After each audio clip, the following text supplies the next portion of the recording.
Welcome back to the deep dive. Today, we're really getting into something I think resonates with a lot of us. Mhm. This paradox. You're driven, you want success, you're achieving things, but there's this restlessness underneath it all. Yeah, it's like you're climbing hard, but the view never quite satisfies. Or maybe you feel like you're running, but the finish line keeps moving. Exactly. That's the tension we want to explore in this deep dive. And our mission really is to look at how some pretty ancient spiritual ideas, specifically about deep listening, might actually be, well, the most strategic way to get both that success we crave and, crucially, some real inner peace. Which sounds counterintuitive, right? Hmm. In a world shouting about hacks and optimization, the answer is to be quiet and listen. It does sound that way. But we think the real edge isn't in saying more, it's in developing the courage, truly the courage to receive more. Okay, so let's set the scene. You paint this picture of like a modern cafe, super busy. Yeah, imagine it. Rush hour in, say, Tokyo, London, Chicago. Doesn't matter where. The noise level is just up there. Music's annoying, conversations buzzing all around, cups clattering. You know the vibe. Oh, I know it well. And if you just stop and watch people talking in that setting, what do you see? Well, you see a lot of talking, nodding, gesturing, but the attention. It's usually pretty fragmented, isn't it? Totally. Their eyes are flicking to their phone or the door or the clock. Their mind feels like it's already crafting the comeback. Exactly. They're rehearsing, polishing their next line, just waiting for that tiny gap to jump back in and, take the stage again. And that, right there, that feels like the core issue. We've got endless ways to broadcast ourselves, texts, social media calls, but feeling heard, that seems rarer than ever. That gap, it's huge. The gap between all the talking we do and the actual receiving of what's being offered, that's where so much anxiety and, frankly, loneliness comes from. So we need to redefine listening. Yeah. It's not just being quiet or patient. Not at all. It's not passive. It's not weakness. The ancients saw it as presence, full, conscious attention. And honestly, it takes guts. Guts, how so? Because it means setting aside your agenda, your brilliant points, your need to be right. That takes courage. It's the missing piece, the thing that turns just swapping information into real connection. And this isn't some new age idea you're saying, this goes way back. Oh, absolutely. This is foundational. Look at the earliest Buddhist texts, the Pali Canon. There's this specific phrase that keeps coming up about how you gain wisdom. Sada, sila, sutamayanya. Could break that down for us. Sada is faith or confidence. Sila is ethical conduct, virtue. And sutamayanya, that's the crucial part here. Knowledge or wisdom, yat, gained through sutta. And sutta means? Listening, hearing, the knowledge that comes through listening. Wow, so the path to knowing starts with Yes. listening, not arguing, not figuring it all out in your head first. Exactly, it's right there in the sequence. It implies wisdom isn't something you just manufacture through sheer brain power, it's received. You have to be open to receive it. Like the Buddha telling his disciples, listen carefully, pay full attention. Precisely. The instruction wasn't, okay, get ready to debate me. It was, let this teaching in. Let it soak in like rain on dry ground. That openness, that receptivity, that's the absolute starting point for any real inner shift. Okay, that really sets the stage. So let's dive into this first part. Listening as a kind of spiritual technology of attention. If it's an act of courage, like you said, what are we actually giving up when we choose to truly pay attention? What you're giving up, fundamentally, is the ego's constant need to be the center of the universe. It's that relentless, what about me filter. Ah, right. The need to relate everything back to ourselves. Exactly. True listening requires you to suspend that judgment machine, at least for a moment. It demands humility. And by humility, I mean the genuine, maybe slightly scary possibility that the person talking to you actually has some wisdom to offer. Even if they're, not famous or they disagree with you or they're struggling to get their words out. Especially then, perhaps. Humility isn't being a doormat. It's an active choice to be open to learning from anyone, anywhere. And this connects back to the ancient figures like Ananda. You mentioned him as the patron saint of attention. Ananda, yeah, the guardian of the Dharma. It's fascinating because, by all accounts, he wasn't the sharpest tool in the shed intellectually compared to some other monks. Right, not the most enlightened, maybe. Probably not, but his attention, it was apparently legendary, so unwavering, so profound, that he literally remembered every single sermon the Buddha gave. That's how the teachings got preserved. And that wasn't just a good memory. The accounts suggest it was more than that. It was the quality of his listening. He listened as if every single word was vital, potentially life-saving. That kind of attention, it transforms everything. It can turn conflict into understanding, isolation into connection. And now science is kind of catching up to this ancient insight, right? With neuroscience. It really is. We can actually see it in the brain now. When you engage in that deep, non-judgmental listening where you're not mentally rehearsing your reply or criticizing, something shifts. You're talking about the default mode network, the DMN. I'll unpack that a bit because that sounds like the source of all the mental noise for many of us. It absolutely is. Think of the DMN as your brain's autopilot storyteller. It's constantly generating that inner monologue, worrying about the future, replaying the past, wondering what others think of you. It's the me factory. Always running in the background. Always.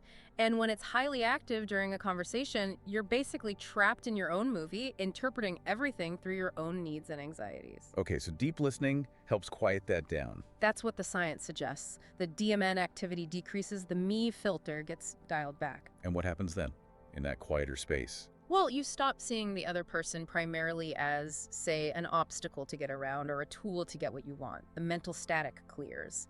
And you might start seeing them as, well, as a mirror, reflecting parts of yourself, or even as a teacher. So quieting the mind isn't just about feeling calm. It's about gaining clarity and maybe even empathy. Exactly. That quiet space is where genuine empathy and insight can actually bloom. This kind of discipline sounds intense. You mentioned traditions like Zen and the practice of Dokusan. Right, Dokusan, the private interview with the Zen master. It's like a tension training boot camp. How does that work?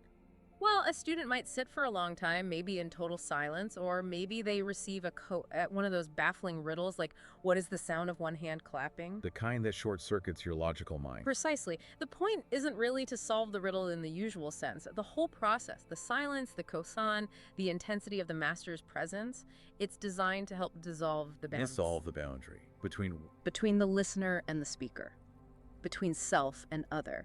That feeling of being a separate, rigid me standing against the world. Zen suggests that true understanding happens right at the edge where that boundary starts to blur. So understanding isn't just collecting facts. It's about dissolving the filter that keeps you separate from the truth of the moment. You can put it that way. It's about being radically present for whatever is arising without the ego constantly interfering and saying, yes, but, or what about me? Okay, so this spiritual technology, this focused attention, it's not just about being nice or calm. It's actually about clearing the static so you can perceive things more accurately. Maximize your cognitive potential, in a way. That's a great way to think about it. Removing the self-imposed interference. And now, let's take that idea, that sophisticated inner technology, and apply it directly to the world most of us live in, the fast-paced, competitive world of work, strategy, business. Because if attention is our most precious resource, then deep listening. That's a massive strategic advantage in today's, well, noise economy. Yeah, that feels like a real blind spot in our culture, doesn't it?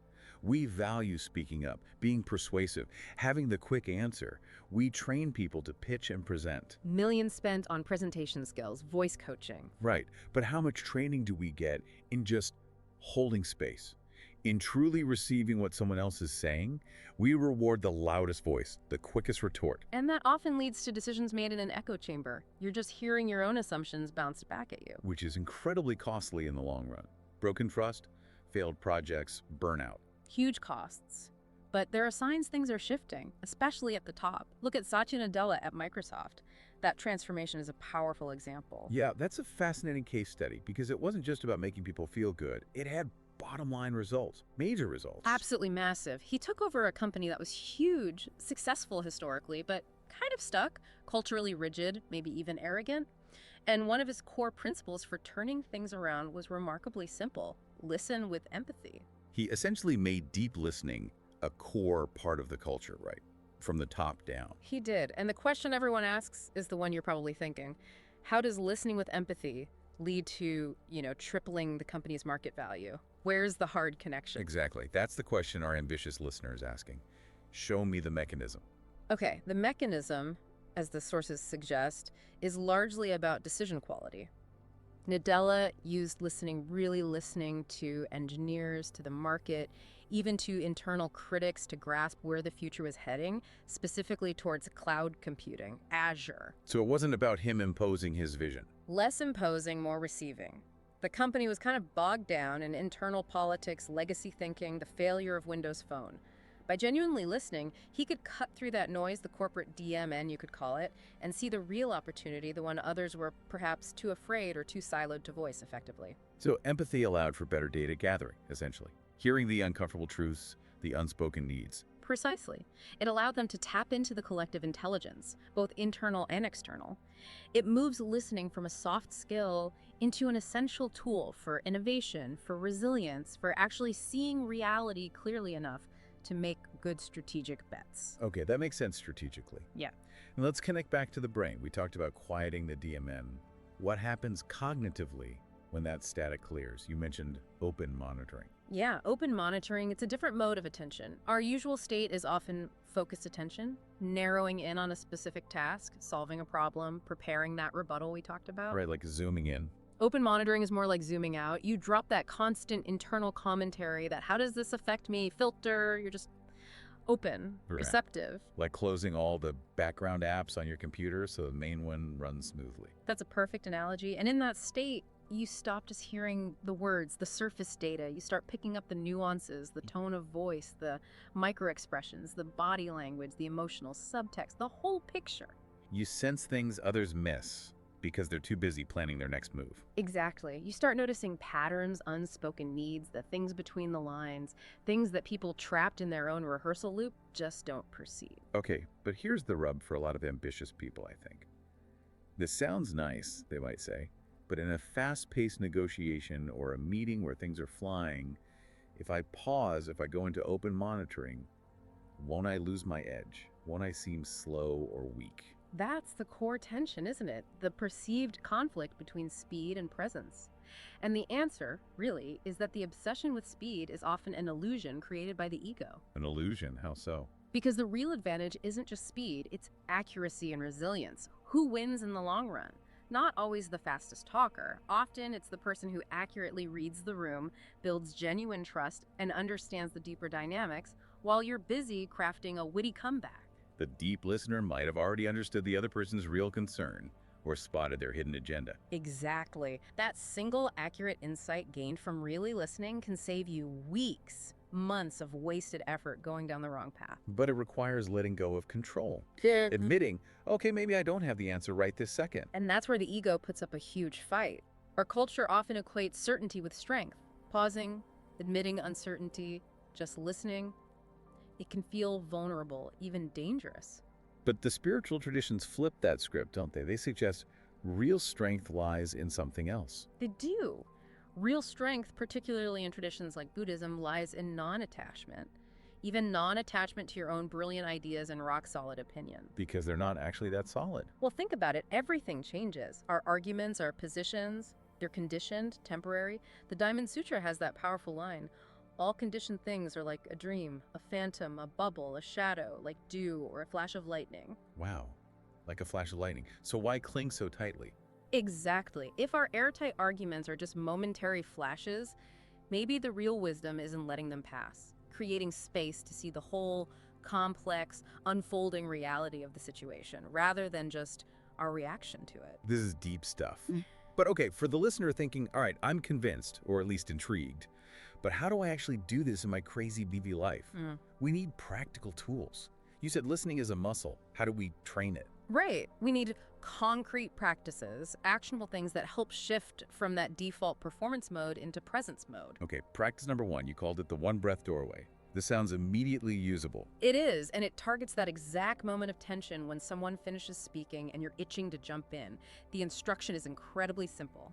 Just wait one full conscious breath before you respond. One breath. Yeah. Okay, I can already feel the internal resistance to that. In a heated discussion, that 1 second could feel like an eternity. It absolutely can, because your default mode network, your ego, is screaming, danger, you're losing control, fill the space. But that tension is the practice. So what do you do during that one breath, besides just not talking? You give yourself an internal task. Ask yourself, what are they really trying to say here? Not just the words, but the underlying feeling, the core message, maybe the thing they're not saying. Ah, okay. So it's not an empty pause, it's a refocusing. Shifting from preparing my reply to truly receiving their message. Exactly. It's a tiny revolution in that moment. If a colleague is ranting about budget cuts, that one breath might let you see past the numbers and recognize their fear about job security, for instance. And suddenly the conversation shifts from argument to potential understanding. Okay, I like that. Practice 2. Practice 2 is about setting your intention beforehand, especially for those high-stakes situations. We call it the breath anchor ritual. Right, this is for the big presentation, the performance review, that difficult family chat, the moments where anxiety can just hijack you. Exactly. Before you walk into that room or pick up that phone, just pause, take 3 slow, conscious breaths. Not necessarily to calm down, although that might happen, but primarily to focus your intention. And what's the intention you're setting? What do you tell yourself during those breaths?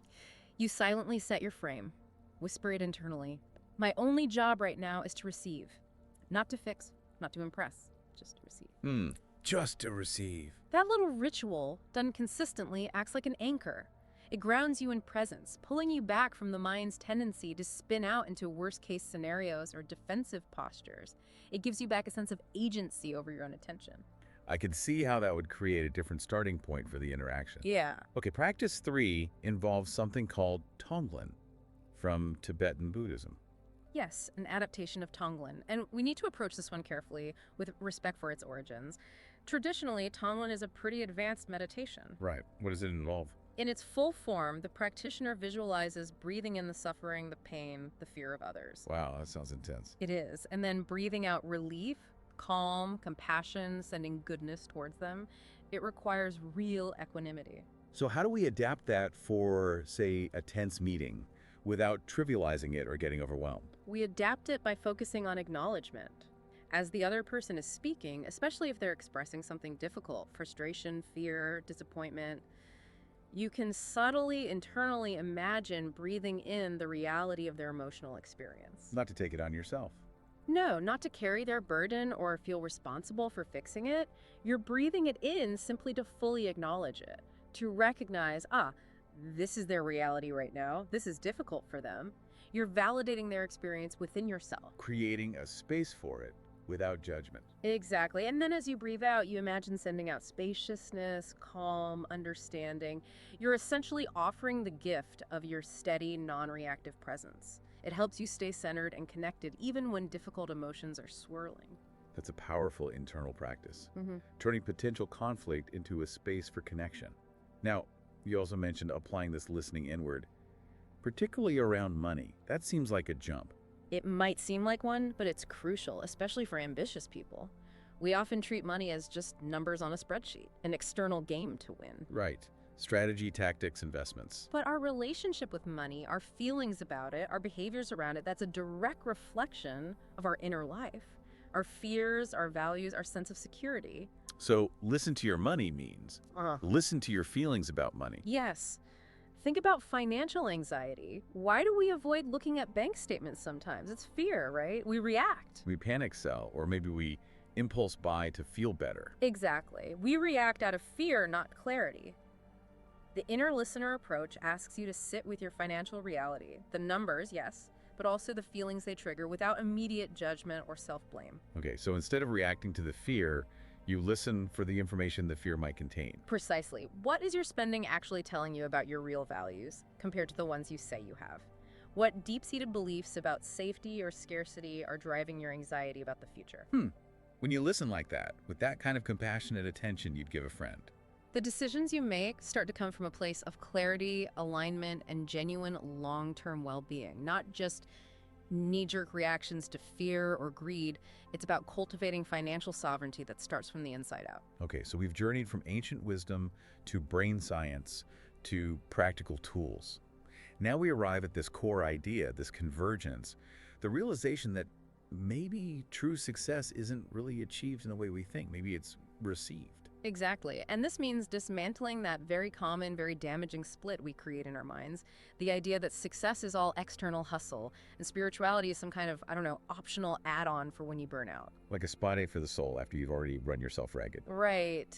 But the sages, the mystics, they wouldn't have seen that separation. Awakening, insight, wisdom, it begins with hearing the truth of things as they are, whether that's the truth of the market, the truth of your team's morale, or the truth of your own inner state. It starts with the humility to listen. So this leads to that really provocative idea. True success is not achieved, it is received. We need to shift from forcing things to being receptive. It's a fundamental shift in orientation, and it's absolutely not about being passive or lazy. Think about a farmer. Okay. A farmer works hard. Incredibly hard. Preparing the soil, planting, weeding, constant effort. But the farmer doesn't make the crops grow by shouting at them, right? Yeah. No, that wouldn't work so well. They succeed by aligning their efforts with the larger forces already at play. They listen to the weather, observe the soil, understand the seasons. They work with nature, not against it.